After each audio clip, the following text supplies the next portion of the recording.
Hey, can I get some house lights? Just a little bit of house light, please. Is that possible? Please, please. House light, just a little bit. Oh, there we go. All right, people. There we go. Yay! All right. I've always wanted to do that, and there's no better crowd to do that with than a bunch of warriors, a bunch of champions, and some of the bravest people I'll ever see in my whole life as I look off this stage and see people that have beaten back this insidious disease. Congratulations. Isn't it awesome to be alive?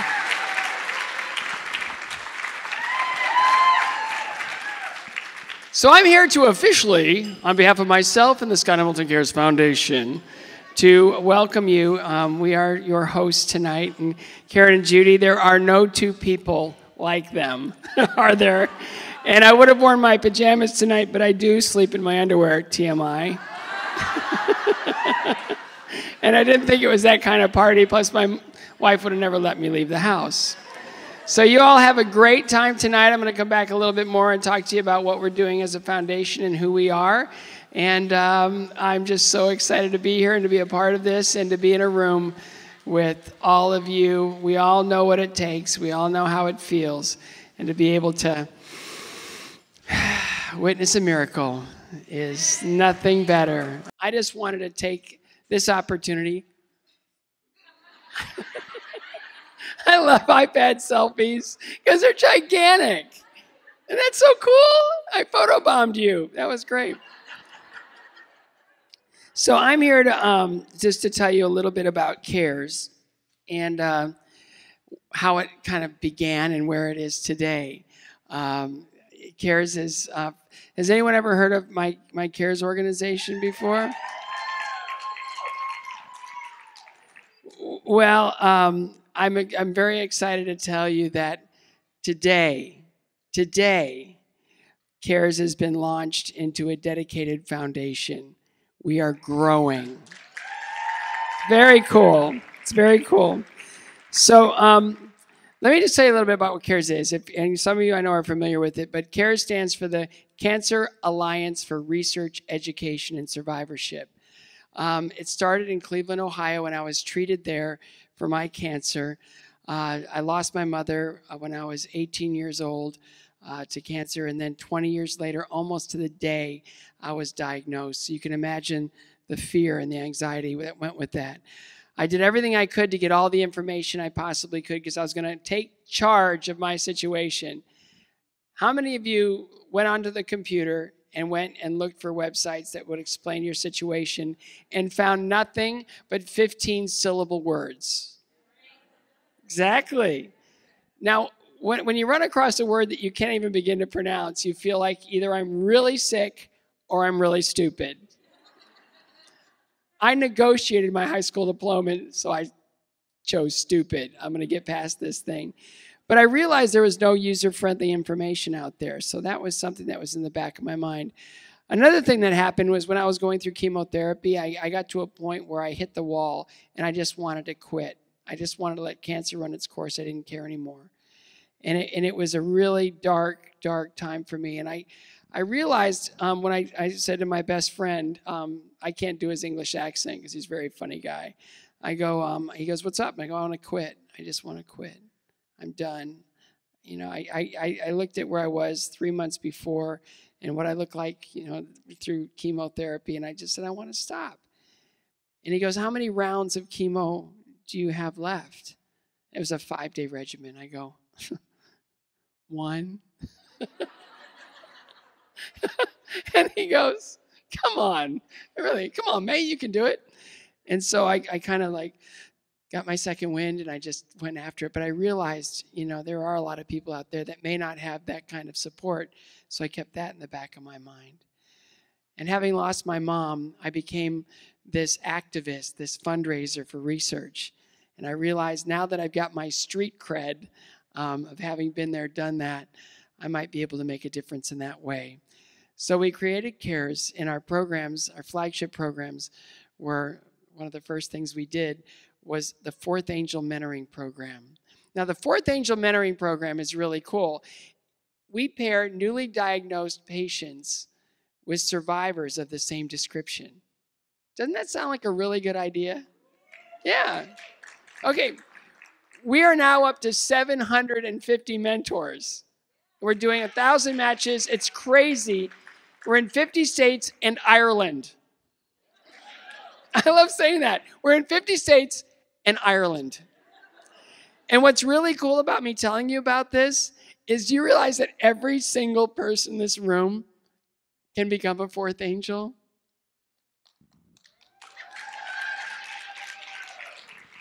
Now, I took a selfie with all of you in it, so I'm going to hunt you down if you don't sign up to help us out with this thing.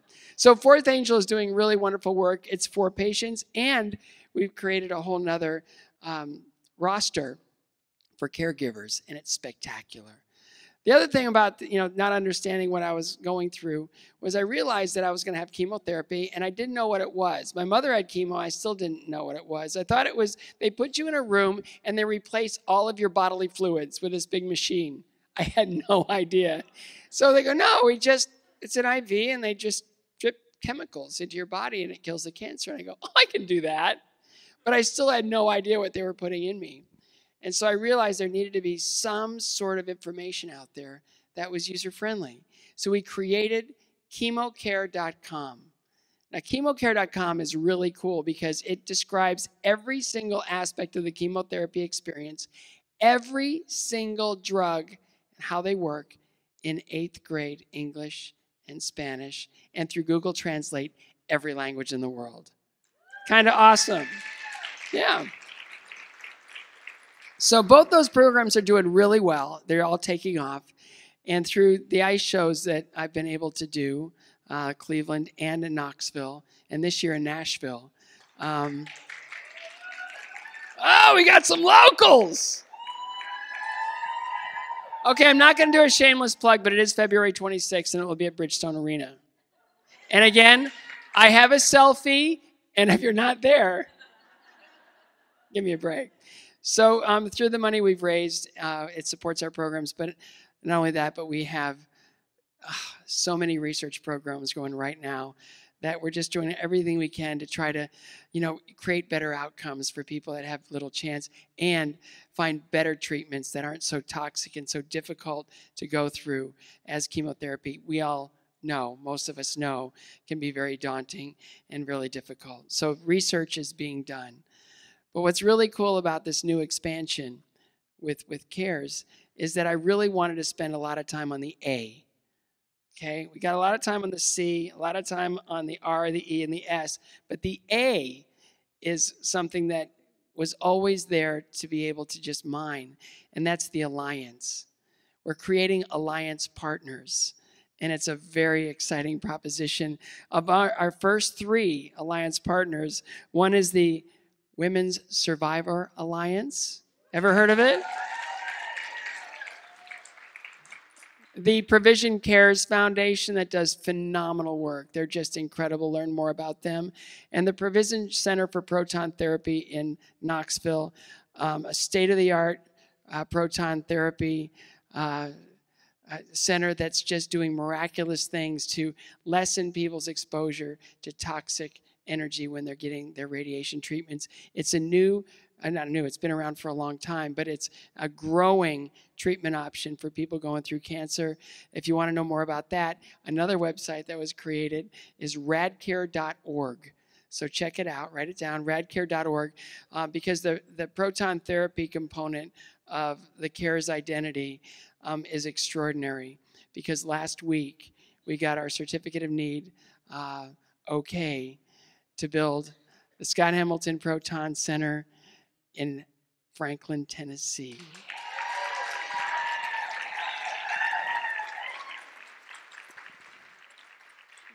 So, it's extraordinary what's happening in the cancer community. It's extraordinary to know that there are very, very bright minds, incredible individuals, generous beyond our wildest dreams that are out there truly making a difference in the cancer community, because together, all of us are making a gigantic difference in the cancer community. And as part of the A, hey, be a part of the A. Wouldn't that be something? You're all invited to be a part of what we're doing today. So check out Facebook, Scott Hamilton C.A.R.E.S Foundation on Facebook. It went up today. Everything's so brand new, you could be one of the first likes. So get on there and figure it out. And we're going to be just ramping it up on social media. We're going to be just growing and building, and hopefully we'll be in every community in the United States, because it is an open invitation. We want to create alliances with every cancer research foundation in the country. We really want to do everything we possibly can to link arms with the entire cancer community and rid this planet of cancer for good. All right, so we're going to have a rockin' band coming up in just a minute, but I want you to know that I'm doing my second act talk tomorrow, and I have to tell you, I think the first one we did here, I got to tell you this quick story. I spoke at the first one here, and it was one of the best times I've ever had speaking in my life. I'm sitting backstage, and I'm looking out, and all I could see were empty chairs, and it's like, this is not going to go well at all. Oh, I'm so scared, and I was just really dreading it. And I stepped out on stage, and I realized that because the door to the ballroom was there, this entire half of the room was packed. And it was so much fun.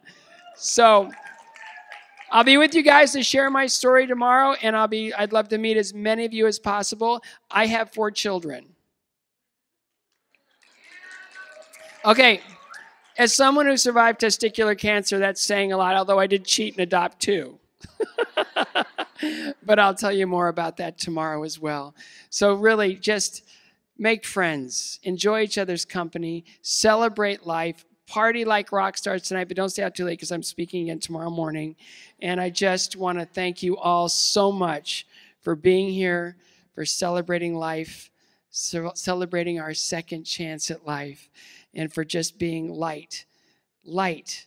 Cancer is a very dark thing, and we all know, he told us that light conquers darkness every single time.